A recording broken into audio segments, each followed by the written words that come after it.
So what is going on, you crazy ass machine heads? In this week's episode of Hicks Kills Everything, I'm not bringing you Fortnite. I'm not bringing you nothing like that. I'm just bringing you story time. I'm going to bring you the true stories of World War Z.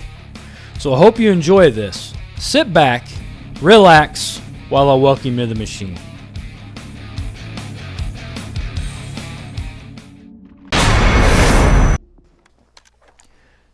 As the New York Times top photojournalist, Judd was covering the refugee movement towards Jerusalem.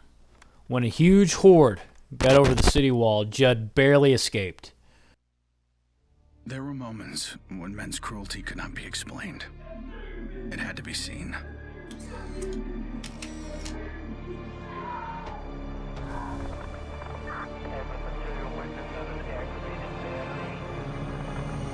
The perfect shot pierced our numbness, sent up a flare to save the next generation, and said, "This is where we've been.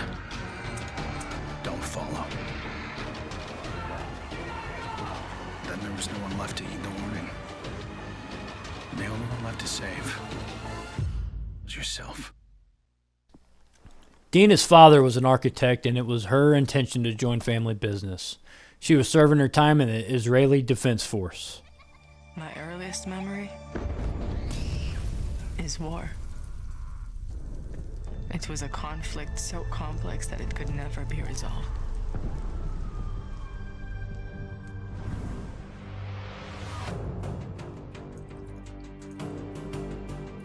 But this war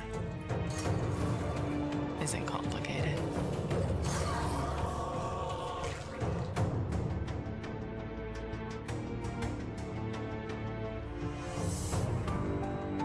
Death is still heartbreak.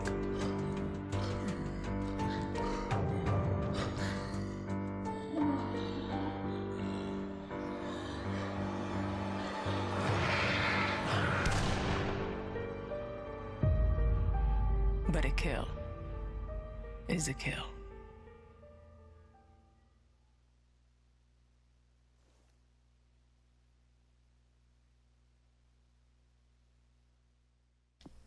With 16 years in the British SAS, Ethan retired with a Gallantry Cross and the Military Cross.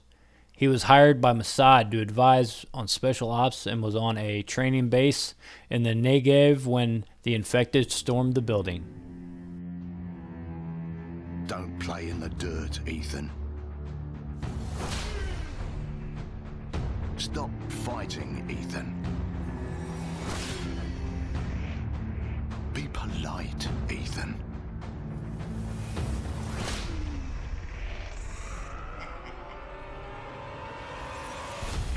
We can suppress the animal instincts all we want, bury them under layers of polish, but they exist.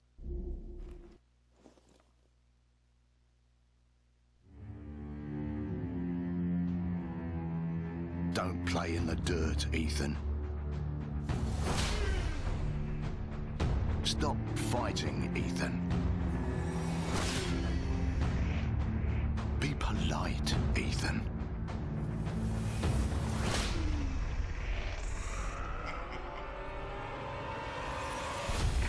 We can suppress the animal instincts all we want, bury them under layers of polish, but they exist for a reason. When we lived in a genteel fairy tale world, somebody did the dirty work out of sight. But when the fairy tale turned nightmare,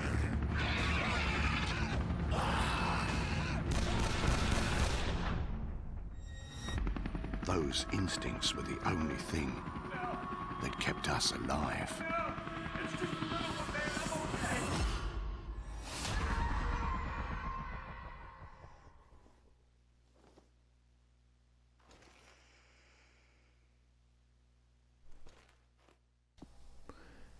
A child of 1977's Beta Israeli movement, Daniel had an Ethiopian father and an Israeli mother.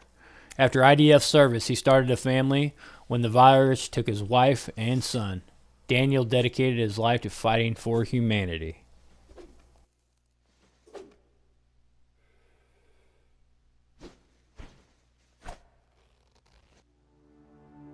Where there is life, there is light. The glow of hope. At times, it burns brightly, but dwindles and fades.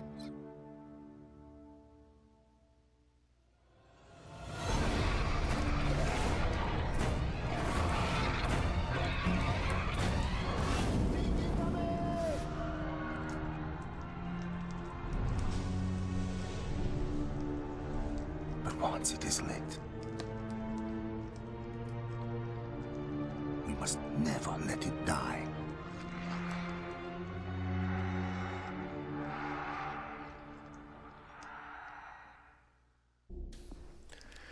Angel was a high-ranking member of the Latin Kings gang and a transit tunnel maintenance worker.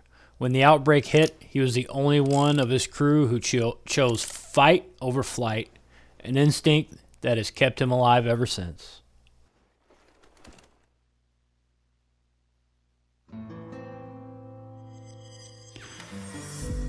I was born into this life. I suffered for it. And reaped the rewards. I could tell you that I didn't want it. That I tried to get out. But I got no reason to lie anymore.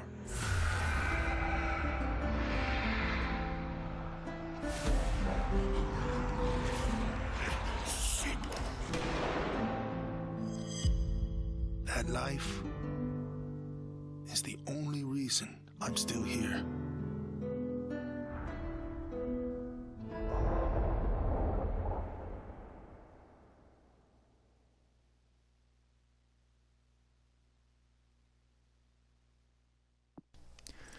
Tayshaun was a New York City firefighter. He survived the September 11th attacks but was plagued with survivor guilt and post-traumatic stress disorder. For Tayshaun, the Great Panic felt more like a change of scenery than a cataclysm.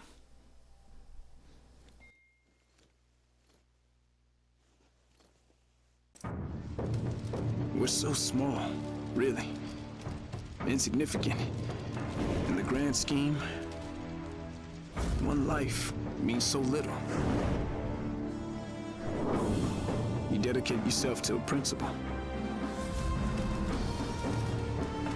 But in the end, it's out of your control.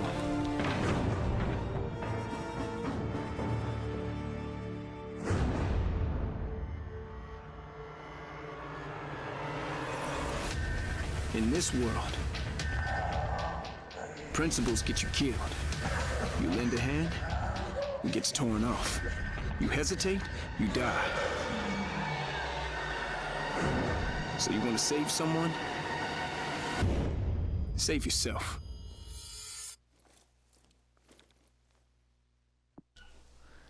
As a skilled hacker in the weeks before the outbreak, Bunko infiltrated the Department of Defense's computer network and detected signs of the coming disaster before it was made public. This advantage gave her time to prepare.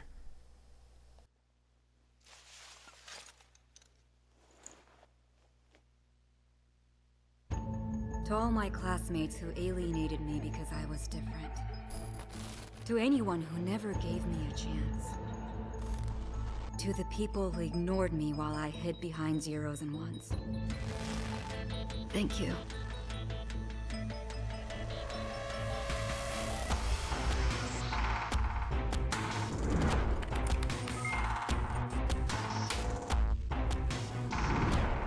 Without you, I would never have made it this far.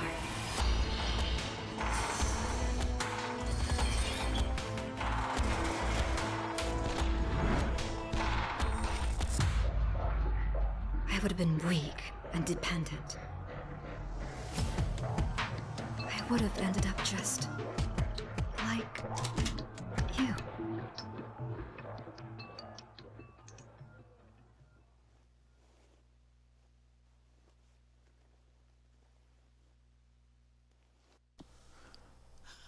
Arnetta Larkin worked as a power distribution engineer in New York City. When the outbreak hit, she was one of the first to know. She was separated from her husband and baby in the panic, but still holds hope that they're alive somewhere. More than likely not.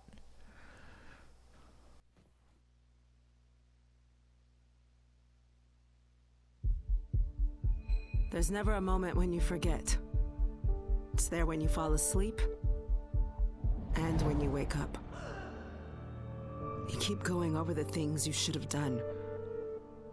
I should have stayed home that day. I should have held on.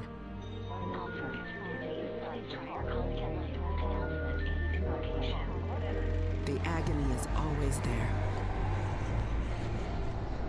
But I've learned to live with it. Because the only thing stronger than regret is hope.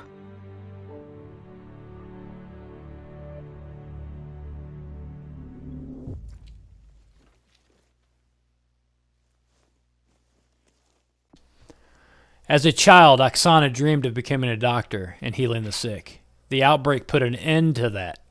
She met Father Popov in the abandoned city and saw hope in his mission. She no longer seeks to cure, only to release.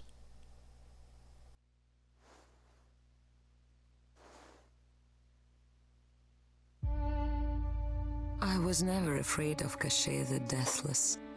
I laughed at the fairy tale of this undead phantom. A woman of science would never fear such silliness.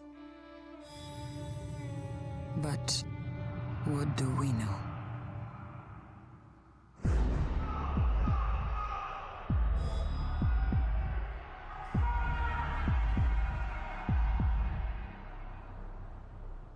Science cannot explain what I've seen. And in the face of such horror, there is no logic.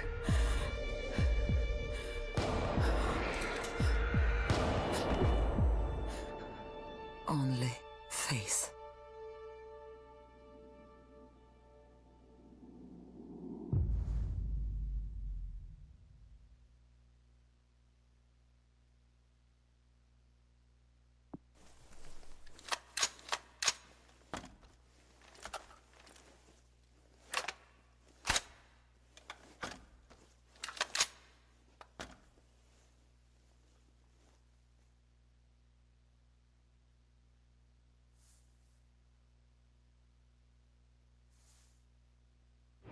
I was just a boy when the Soviet Union collapsed. The nation was divided in two. Those with power and those without.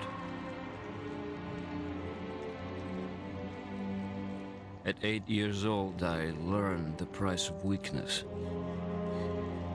And I vowed never to pay that price again. I became the strong man.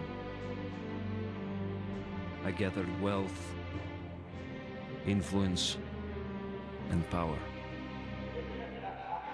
But nature is indifferent to the hierarchy of men.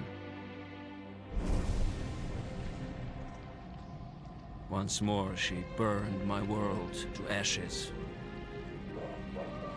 leaving only bitterness and the rage I would need to survive.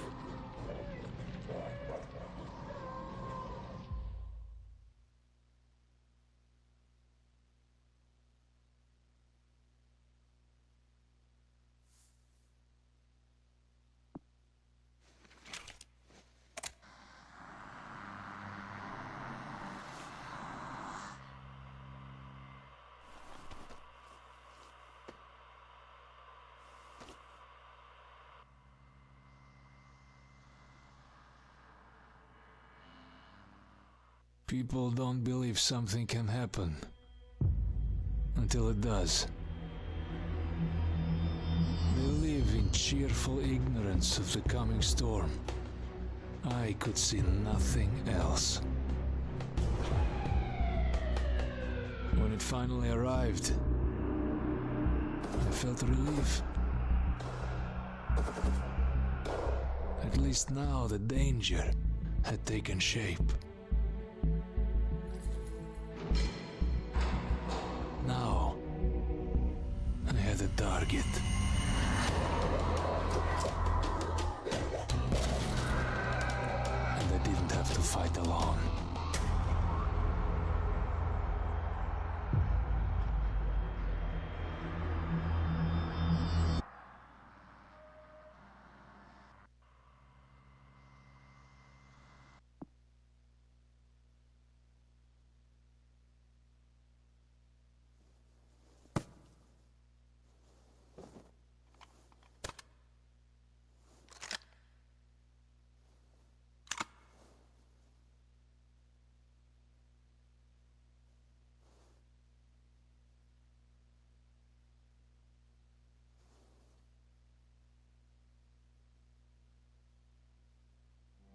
I will not be welcome in the kingdom of heaven. That fate was never in the cards for a man like me.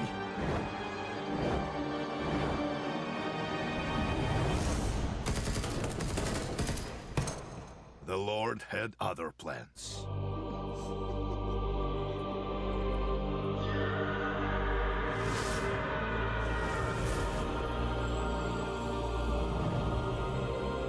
I have made my peace with God.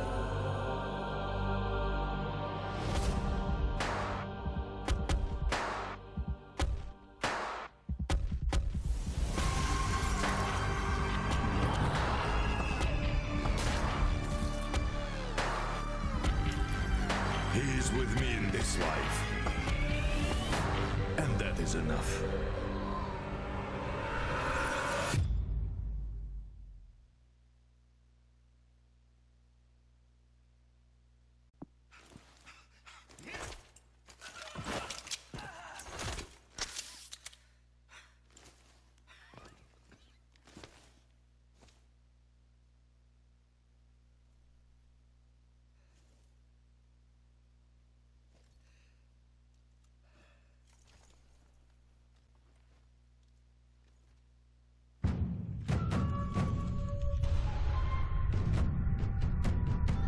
I was 11 years old the first time I felt the ground shake. My instinct was to leave, but my grandparents wouldn't hear of it. This is our home, they told me. We don't leave. I came to live by that code. Earthquakes, tsunamis, typhoons, they're all part of life here. We accept them. We don't leave. When the evacuation was announced, I rejected it. This wasn't our way. Then I saw them. And I understood. This wasn't another disaster.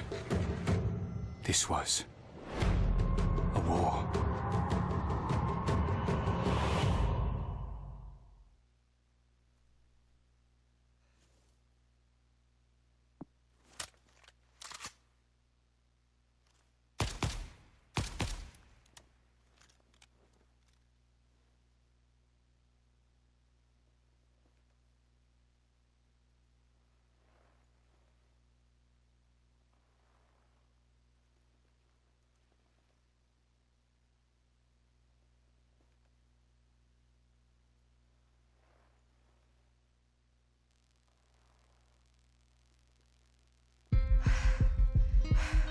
Nobody expected a 9-year-old girl from Tokyo to be fascinated by guns. Nobody imagined a 22-year-old university senior would drop out and train for the biathlon. Nobody believed that the daughter of a salaryman could win Olympic gold. And nobody predicted that a necrotic plague would decimate our planet's population. But life is all about the unforeseen.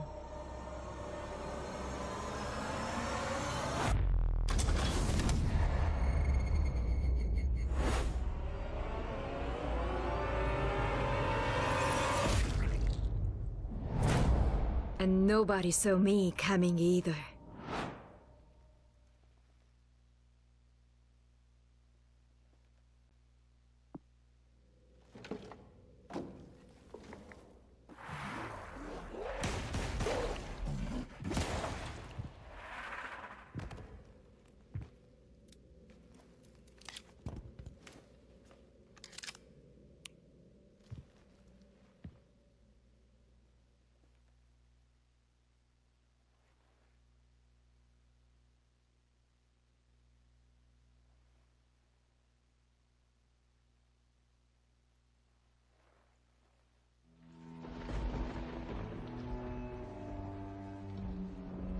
I always wanted to be a cop.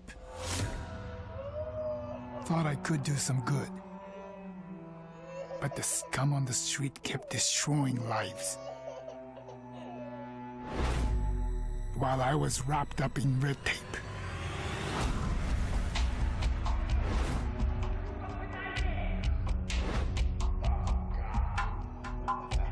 Shackled by senseless laws. The virus stripped all that away, left us to fend for ourselves. And finally,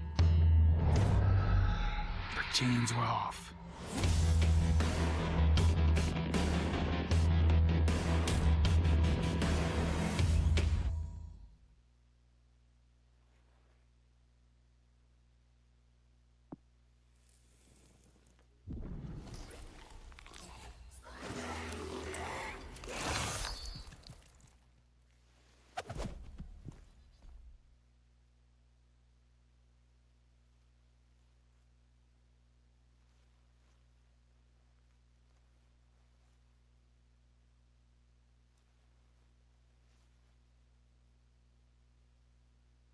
Growing up in Tokyo, you either became a salaryman, or you were a waste. If you asked around, it's safe to say I was the latter. They said I lacked self-control, that I shamed my family. So my father sent me off to relatives in the States. Turns out, Americans care a lot more about earnings than honor. Which worked out fine. Until the Zeke showed up.